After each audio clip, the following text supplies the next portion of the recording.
ஞாயித்துக்கிழமை மத்தியானமா ஒரு 2 மணிய போல இந்த கஸ்டமர் வந்து எனக்கு ஃபோன் போட்டு, "அக்கா எனக்கு ஒரே ஒரு ப்ளவுஸ் மட்டும் தச்சு குடுங்க. எனக்கு நாளைக்கு பண்டிகை" அப்படின்னு கேட்டாங்க. சரி கொண்டு வாப்பா தச்சுக்கலாம் அப்படின்னு சொல்லி எடுத்துட்டு வர சொன்னேன். சொன்னோனே ஒரு 2:30க்கெல்லாம் கொண்டு வந்து குடுத்துருச்சு. "அக்கா நான் 7 மணிக்கெல்லாம் வந்து வாங்கிக்கிறேன்" அப்படின்னு சொல்லியிருந்தது.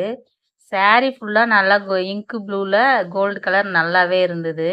ஆனா ப்ளவுஸ்ல கைக்கு கூட ஒரு அந்த டிசைன் வரல. பிளைனா இருந்தது. அதுக்கப்புறம் நான் கட் பண்ணும்போது தான் பார்த்துட்டு, அப்புறம் அந்த பாப்பாவுக்கு ஃபோன் போட்டு கேட்டேன். இந்த மாதிரி ப்ளவுஸ்ல வந்து எந்த இடத்துலயுமே ஒர்க் இல்லம்மா. லேஸ் ஏதாவது வச்சுக்கலாமா? அப்படின்னு சொல்லிட்டு, "சரிங்க்கா வச்சுடுங்க" அப்படின்னு சொல்லுச்சு.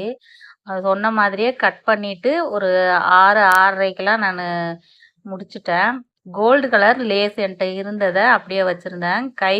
ஃப்ரண்ட் நெக்குக்கும், கைக்கும் அதே மாதிரியே வச்சிருந்தேன். எப்படி இருக்குன்னு